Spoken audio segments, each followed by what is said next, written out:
Welcome to the first annual Labor Day Weekend Debunker Award Ceremony, where those debunkers who offer nothing to the conversation with regard to UFOs and the extraterrestrial presence on Earth are recognized for their largely absurd armchair theories. The winner will receive the first ever Golden Swamp Gas Award. Now, the three nominees who were nominated for the very first ceremony include science writers Ross Pomeroy, Jason Colavito, and also Mick West. And these people all meet the guidelines that was established by the late Stanton Friedman, a UFO researcher that we all miss, who passed away in 2019. But in his book, Top Secret Magic, he had a list that included the top 10 list of debunker principles of logic that Mr. Friedman had gleaned from many years of contact with them. And these nominees all meet that criteria. Number 1, what the public doesn't know, don't tell them. Number 2, don't bother me with all the facts. Number 3, absence of evidence is evidence of absence.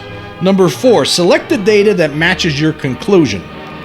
Number 5, if at first a scenario supporting your theory crumbles under the weight of the facts, try again to prop up your theory with another scenario, then another, then another. Number 6, hearsay testimony is acceptable if it supports you, but unacceptable if it supports the other guy. Number 7, it is important to be right. Number 8, loudly proclaim the strength of your testimony.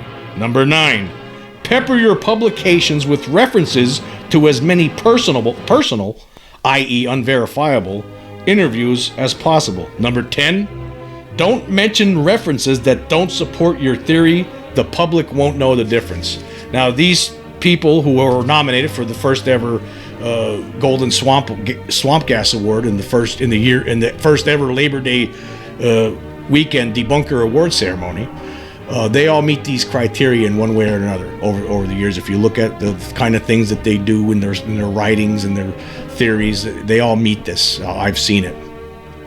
So, first up, science writer Ross Pomeroy.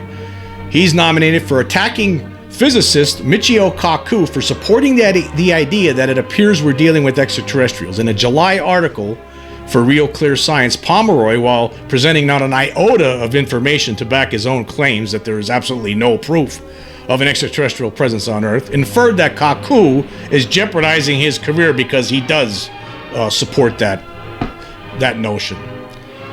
Why, Ross? Because he's capable of looking at the evidence, right? Not like you, though, right? You can't look at it. But because he looks at the evidence, that's why? Okay, next up, the sneering writer Jason Colavito, an armchair theorist, for calling Stanford professor Dr. Gary Nolan a full-fledged UFO nut masquerading as an objective researcher. He said this last February. Colavito has done zero investigation into UFOs, has no idea what he's talking about, and brings nothing to the table except for vitriol and ignorance. And then finally, Mick West, for promoting on Twitter the absurd theory dreamed up by UK resident Gideon Reed that what was really responsible for the 1994 aerial school flying saucer and extraterrestrial encounter in Zimbabwe that involved 62 school children who witnessed this thing was in actuality a traveling puppeteer troupe. If one were to believe this theory, that means the puppeteers would have had to have been dangling from trees and moving gray alien beings about on strings, along with 3 large flying saucers. The alien puppets would also have had the ability to send telepathic messages into the brains of the kids. And also, this traveling puppet show that Mick West talked about, that promoted, now it wasn't his idea, it was Reed's idea, let's make that clear. But he was promoting it and said, hey, that's not as crazy as what the other theory is, because to him, the whole idea of extraterrestrials on Earth is just totally mad, right? So this is just as, this is just as possible, according to West. So basically, all the teachers in the school, when they came out and the kids were, screaming about what just happened, there was nothing there. So that means that traveling puppet show, the magic traveling puppet show, somehow got out of the area really quick. So anyway, those are the 3 nominees for the first annual Labor Day Weekend Debunker Award Ceremony. And the winner of the Golden Swamp Gas Award is Mick West. Mick West, everyone. Mick West is won for promoting the Ariel School puppeteer theory.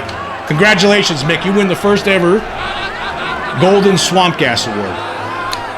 And if you want that award, you have to go looking for it in the swamp. We don't know where you got to go find. I don't really have something to send you. You have to go figure it out for yourself. But hey, it's not the object itself, right? It's it's the idea.